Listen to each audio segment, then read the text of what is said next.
On the night of October 1st, 2017, in Las Vegas, Nevada, 22,000 people gathered in an open field to watch a country music festival. By the end of that night, 60 of them were dead, and over 400 were wounded. It was the deadliest mass shooting in modern American history. In the days that followed, the world watched. News cameras, vigils, funerals. The names and faces of the victims spread across every screen on the planet. And among those faces was a man named Braden Matejka. He had been there that night. He had been shot, and he had survived.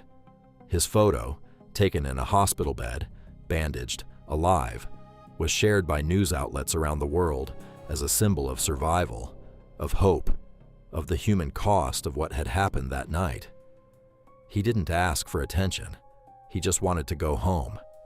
But the internet had other plans. Within days of his photo going viral, strangers on the internet began claiming that Braden Matejka did not exist, that he was an actor, that the shooting never happened, that everything, the victims, the survivors, the grief, was staged. And then the threats started. Death threats, harassment, hundreds of messages every single day, sent to him, his family, his friends, people showing up at his door, people calling his workplace, all because a photograph made him famous for surviving something he never asked to survive. This is the story of what the internet did to Braden Matejka, and what it says about all of us. To understand what happened to Braden Matejka, you have to start with the night itself. October 1st, 2017, the Route 91 Harvest Music Festival, an outdoor concert on the Las Vegas Strip, one of the most surveilled, most photographed, most public places on Earth. At 10:05 p.m., a gunman on the 32nd floor of the Mandalay Bay Hotel opened fire on the crowd below. For the next 10 minutes and 30 seconds, he fired continuously. 22,000 people ran, crawled, hid behind anything they could find, called their families, held strangers, tried to find exits in the dark.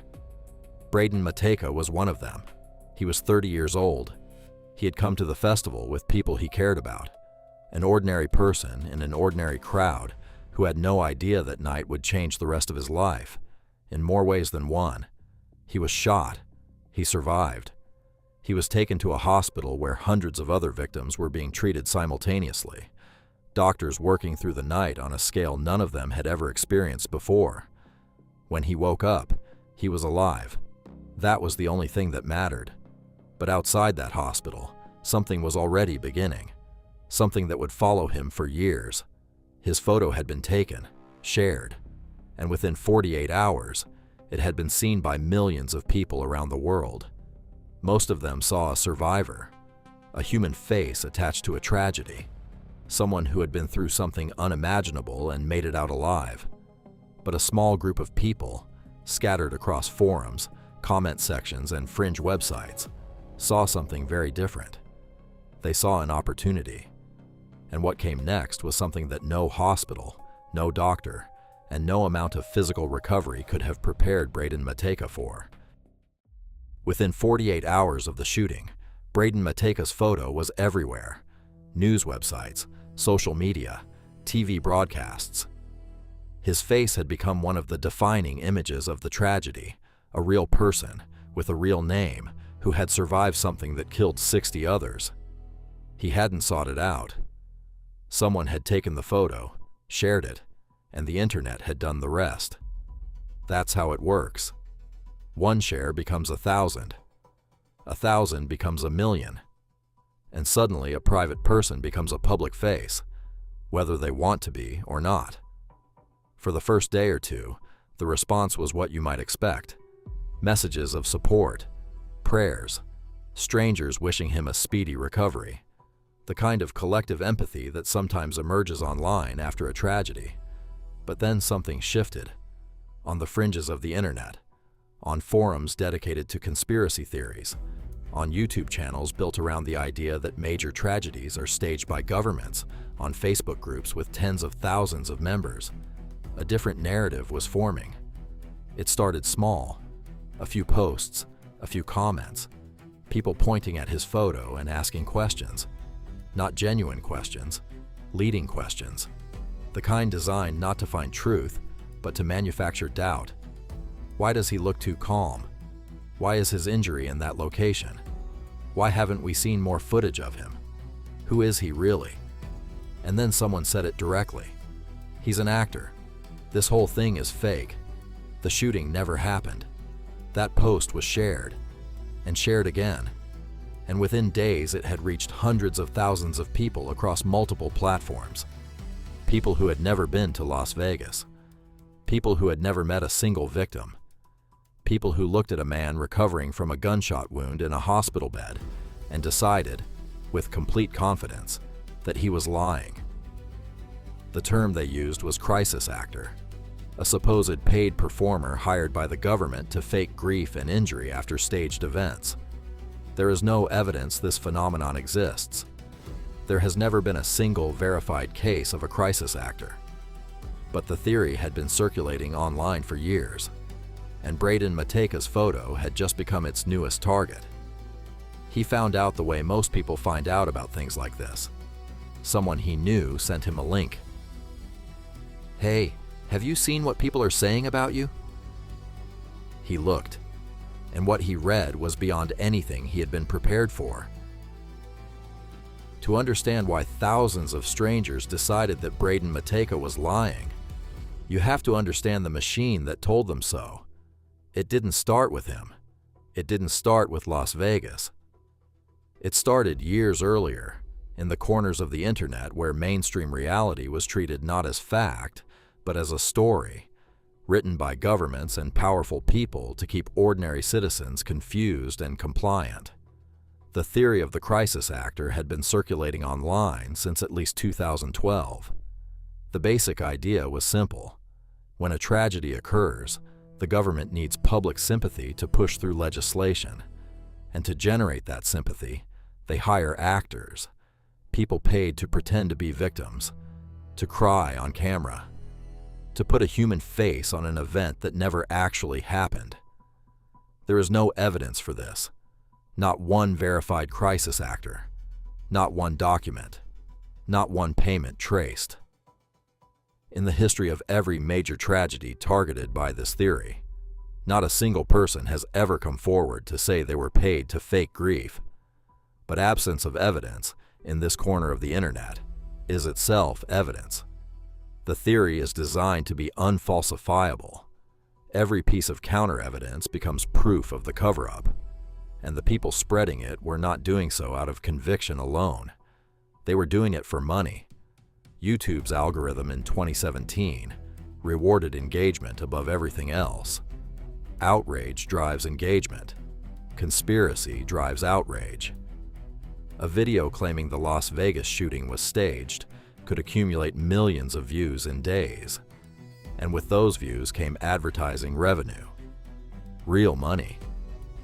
Paid by real companies whose ads appeared before videos, calling shooting survivors paid liars.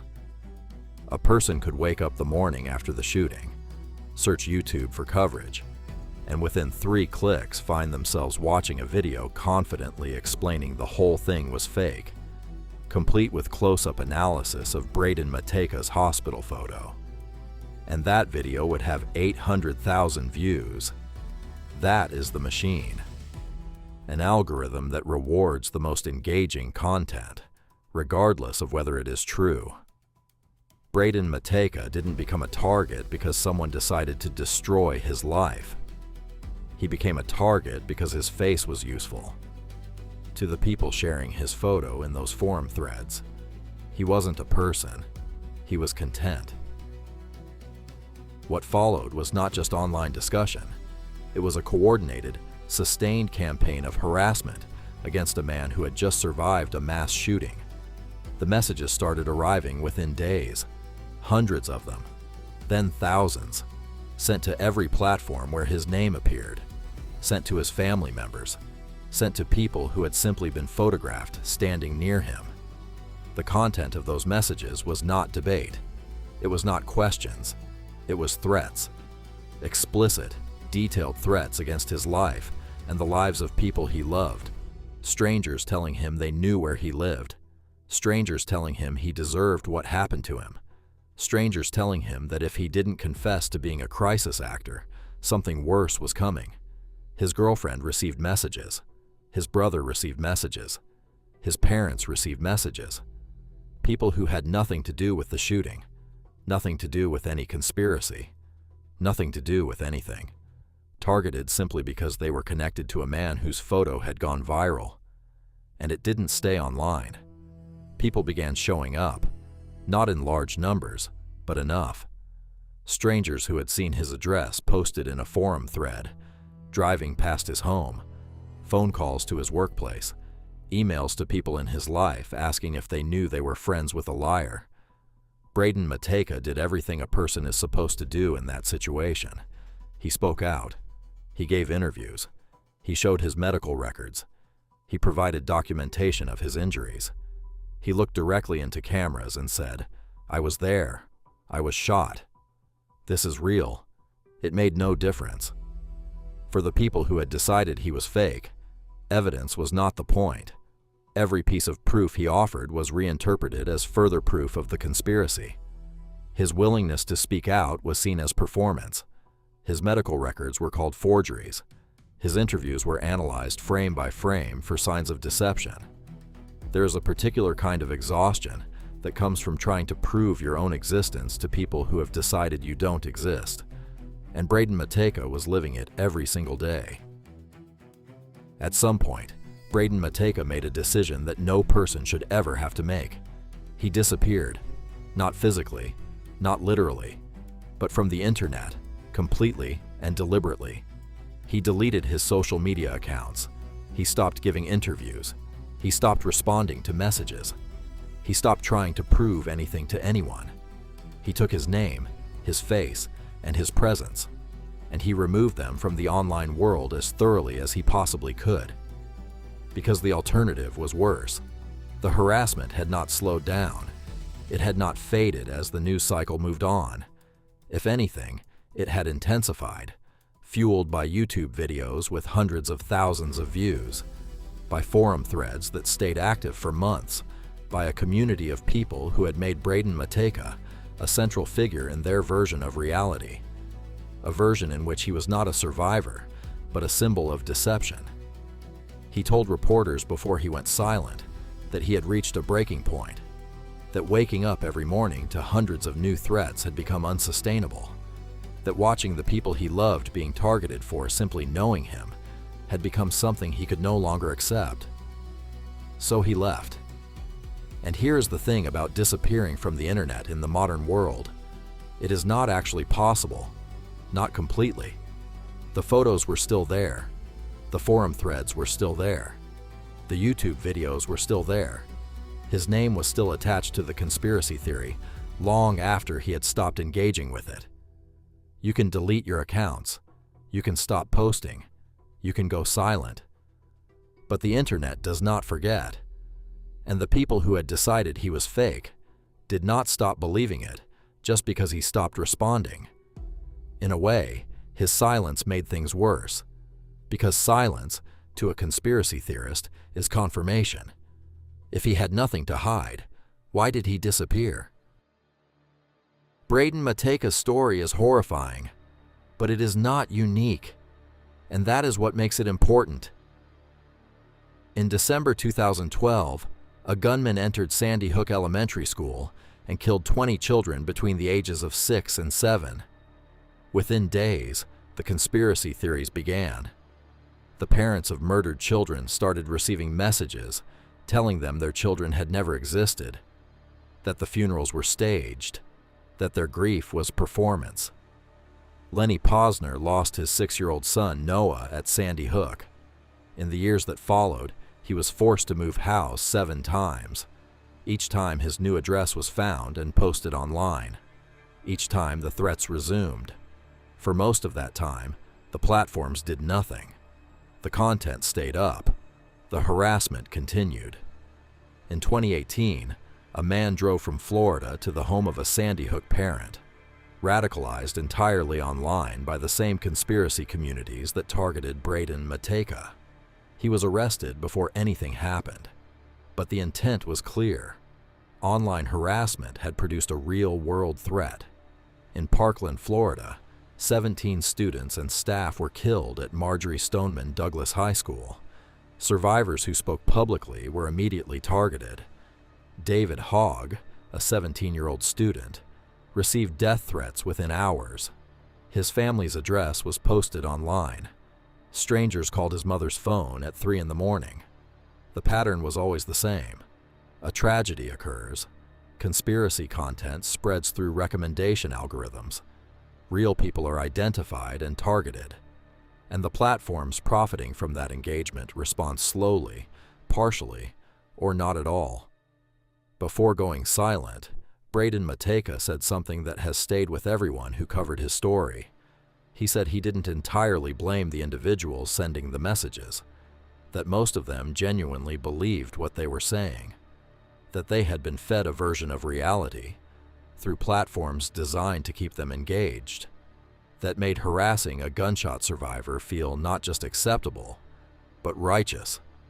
Not the threats, not the harassment, but the sincerity behind it. That, he said, was the most frightening part. And until something changes about the way those algorithms work, there will be more Braden Matejkas. The machine keeps running, and it is very good at finding new faces. The story of Braden Matejka is not unique. That is perhaps the most disturbing thing about it. Since 2012, survivors and family members of nearly every major mass shooting in the United States have faced some version of what he experienced. The parents of children killed at Sandy Hook Elementary School spent years being harassed by people who believed the shooting was staged. Some of them were forced to move multiple times. Some received packages containing their dead children's names, written in threatening letters. One man was sentenced to prison for sending death threats to a Sandy Hook parent. This is not a fringe phenomenon anymore. It is a pattern. And the pattern has an engine: the internet. Specifically the parts of the internet that are designed to amplify outrage, reward engagement regardless of accuracy, and connect isolated individuals with extreme beliefs into communities that reinforce and escalate those beliefs. A person who in 1990 might have muttered a conspiracy theory to themselves in private can now, in 2024, find 10,000 people who agree with them within hours. They can build a following. They can monetize that following. They can direct that following toward a target, a real human being with a real address and real family members. And watch what happens. Braden Matejka was that target. And the platforms that allowed it to happen faced no meaningful consequences for it. He eventually spoke publicly one final time before going silent. He said something that has stayed with researchers and journalists who cover this phenomenon ever since. He said that the hardest part wasn't the threats. It was the realization that no amount of truth would matter to the people sending them. That he could prove every single thing about himself, and it would change nothing. Because the belief wasn't based on evidence. It was based on something else entirely. Something that evidence cannot touch. And that, more than any individual harasser, more than any specific forum or platform, is the thing that makes this story genuinely frightening. Braden Matejka survived a mass shooting. He survived a gunshot wound. He recovered physically. And then he spent years surviving something that left no visible marks, but caused damage that is harder to measure and harder to heal. He is not alone. He will not be the last. The internet is the greatest communication tool in human history. It has connected people across continents, given voice to the voiceless, and made information available to anyone with a phone and a signal. That is real. That matters. But it has also created something that did not exist before. A space where reality itself can be contested, where a man can survive a tragedy, have his survival documented, verified, and confirmed, and still have thousands of people decide, with total certainty, that he is lying. We built that space. We use it every day. and most of us have never had to reckon with what it costs the people who end up inside it, against their will. Braden Matejka just wanted to go home. The internet wouldn't let him. This has been Shadow Archive. The truth is out there. Whether the world is ready to accept it, that's another question entirely.